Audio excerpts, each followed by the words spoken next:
fria no seu carro no Paraná, ele correu lá para defendê-lo, de graça. Deve ser porque coaduna das suas ideias. Não podemos admitir que esse seja a conduta de alguém que prega o desarmamento. Então fica aqui apenas essas considerações e, mais uma vez, parabéns, senhor presidente, pela condução dos trabalhos. Obrigado, deputado. Deputado Alexandre Molon. Obrigado, presidente. Quero cumprimentar Vossa Excelência, cumprimentar o nosso relator que teve que sair, cumprimentar os demais colegas, cumprimentar os presentes aqui, dar boas-vindas a todos, né? E agradecer, presidente, antes de mais nada, a presença dos palestrantes, né, que vieram dividir conosco o seu conhecimento, a sua opinião. Agradecer a todos indistintamente, porque cederam o seu tempo ao Congresso Nacional para que nós formássemos uma opinião sobre o tema, né? Então, antes de mais nada, cumprimentar a todos, agradecer a todos. Muito obrigado. Presidente, eu quero colocar 3 pontos, basicamente. O primeiro deles, de que eu defendo que o referendo feito em 2005 seja respeitado. E prova disso é que, quando houve uma chacina lá no Rio de Janeiro, em Realengo, um rapaz desequilibrado que, usando uma arma, entrou numa escola e matou várias pessoas, e eu propus a recriação da subcomissão de controle de armas, munições e explosivos na Comissão de Segurança Pública da nossa casa. A primeira reação que eu tive a essa proposta foi uma preocupação de que nós fôssemos aproveitar o episódio para tentar fazer um novo referendo e proibir o comércio de armas. E naquela ocasião eu disse, e está registrado em ata, que não era essa a intenção, que a minha posição tinha sido derrotada no referendo, eu defendi a proibição do comércio, essa posição perdeu e eu entendo que ela deva ser respeitada. Então, o primeiro ponto acho que é esse, é importante deixar claro, porque isso cria um nível de confiança necessário para que o debate avance. Segundo ponto, eu quero dizer que eu concordo que não são armas que matam pessoas, são pessoas que matam pessoas usando armas. Esse raciocínio está correto. É por isso que a gente precisa de uma lei que regule o acesso de pessoas a armas. Aqui a gente não está discutindo a existência de armas trancadas em armários ou em cofres. A gente está discutindo a lei que vai definir quem é que pode ter acesso à arma ou não. Exatamente porque são pessoas que matam pessoas usando armas. Então não se trata de uma lei sobre fabricação de armas. Trata-se de uma lei sobre comércio de armas, sobre comprar armas, sobre ter armas. E isso envolve pessoas. Então, quero dizer que acho que todos estamos de acordo aqui que são pessoas que matam pessoas usando armas. Por isso, é necessário nos perguntarmos quais pessoas, em que condições, como devem ter acesso a armas ou não. Então, acho que a gente parte desse princípio. Terceiro ponto. Essa questão não é uma questão que divide PT e PSDB, governo e oposição. A prova disso é que nós temos o coronel Zé Vicente aqui, a quem eu quero render minhas homenagens pelo trabalho, pela luta, que foi secretário nacional de Segurança Pública do governo Fernando Henrique e defende a manutenção do Estatuto. Poderia vir aqui um outro secretário nacional de Segurança Pública de um governo do PT e defenderia a mesma posição. Essas questões, redução da maioridade penal, tem gente contra e a favor dos dois lados. Então é besteira reduzir esse debate a isso, tentar reduzir a isso. O ponto aqui é qual é a melhor lei para o Brasil. De acordo com as nossas visões, elas não se resumem aos partidos. Vai ter gente do PSDB votando a favor da mudança e vai ter gente votando a favor da manutenção.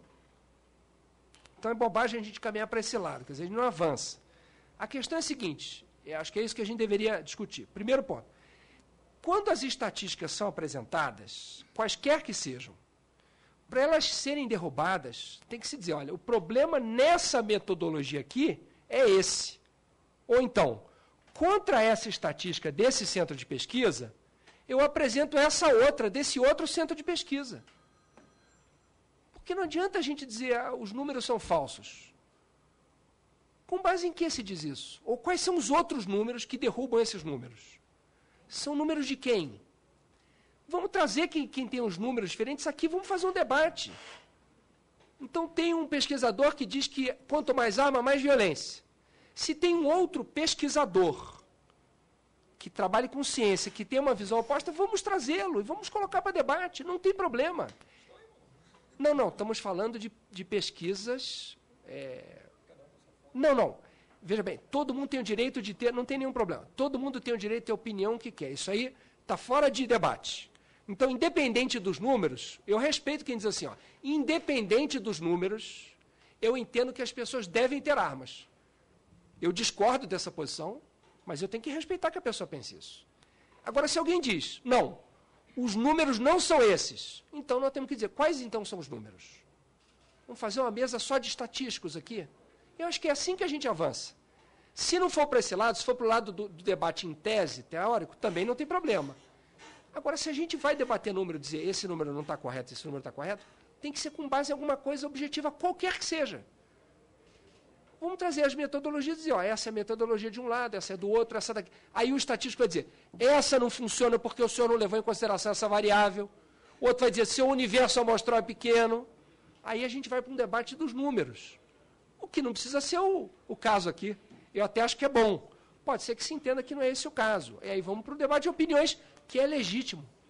Que é um debate legítimo. Por exemplo, o deputado Alberto Fraga disse, eu defendo o direito das pessoas terem armas. Essa é uma posição, digamos assim, principiológica. Ela não parte de números. Ele diz, eu entendo que isso é um direito. Esse é um outro debate. O debate de números, de estatística, de ciência, é diferente. A gente tem que ficar nele, se quiser ir para aí. E eu queria terminar dizendo o seguinte, presidente. Eu vejo aqui o deputado Eduardo Bolsonaro, que, salvo engano, vem da Segurança Pública, né, da Polícia Federal. O deputado Alberto Fraga, que também vem da Segurança Pública. Outros deputados aqui que vêm dessa área. Quando nós, como é a minha posição, dizemos, nós queremos que a segurança esteja na mão dos senhores. Esse debate, eu fico impressionado, porque é como se nós disséssemos, para o coronel também, Paz de Lira, né? Nós estamos dizendo, nós queremos confiar em regra, com exceções, que eu entendo que o caso do Ribeirinho, lá do Rio Amazonas, como disse o Bené, né, para ele fazer o recadastro, é diferente quem está no lugar ermo. Eu sei que tem casos e casos, mas em regra numa cidade, quando nós dizemos nós queremos que a nossa segurança esteja na mão do Senhor, nós queremos chamá-los para o seguinte debate. Se a segurança pública não funciona desse jeito, como é que a gente faz para melhorar a segurança pública? Mas não transferi-la para nós. Nós queremos colocá-las nas mãos dos senhores. E nós queremos dar aos senhores condições de nos protegerem, porque o Estado, não o governo, o Estado deve ter o monopólio da força. E isso é um princípio liberal, não é um princípio socialista. Aliás, na raiz do liberalismo, lá na origem da discussão do Estado moderno está o monopólio do uso legítimo da força pelo Estado, não pelo governo. Isso não retira o direito à legítima defesa de ninguém. E olha, gente muito antes de Marx que disse isso. Marx não tinha nem nascido. E já se defendia o monopólio do uso legítimo da força pelo Estado. Pelo Estado moderno. Então, presidente, eu quero parar por aqui e dizer o seguinte, isso não é contra a segurança pública, é a favor. É a favor... Eu estou me segurando aqui, Molon. Não, tudo bem. Mas é a favor da segurança pública. Por isso que não debate de uns contra outros. Agora, para terminar, eu prometo que termino, presidente, uma sugestão. Peguemos o projeto do deputado Peninha, que é o objeto da nossa comissão. Vamos ver em que é que o acesso a armas hoje em dia deve ser modificado. Porque talvez esse debate mais objetivo nos ajude. Por exemplo, o ponto levantado pelo Bené, 3 anos. É razoável esse prazo? Será que esse prazo é exíguo demais? Eu defendo que tem que ter um prazo, pela mesma razão que eu acabei de renovar minha carteira de motorista. De 5 em 5 anos eu faço isso. Será que 3 anos é um prazo exíguo demais? O Congresso errou aí. Então, será que essa é uma questão? Porque eu acho que há pontos em que a gente pode dialogar. Que não seja a revogação do Estatuto e que não seja, eventualmente, uma posição de não diálogo. Será que há condições da gente construir um diálogo racional e desapaixonado sobre isso? Desapaixonado. Se a gente ficar na paixão, e veja, eu procurei fazer o meu discurso aqui sem agredir ninguém e sem acusar ninguém de nada. Porque eu acho que a gente tem que desapaixonar esse debate para fazer um diálogo que possa ser construtivo. É a proposta que eu faço a Vossa Excelência aos colegas. Obrigado, deputado Molon. Nós não temos mais ninguém inscrito e eu queria passar a palavra aos apresentadores. Também, mais ou menos, na mesma linha. Eu acho que o deputado Cajado foi muito feliz na colocação dele. Eu trabalhei muito, alguns anos atrás, na reforma do Código Florestal. Um momento da legislação arcaica para o Brasil naquele momento.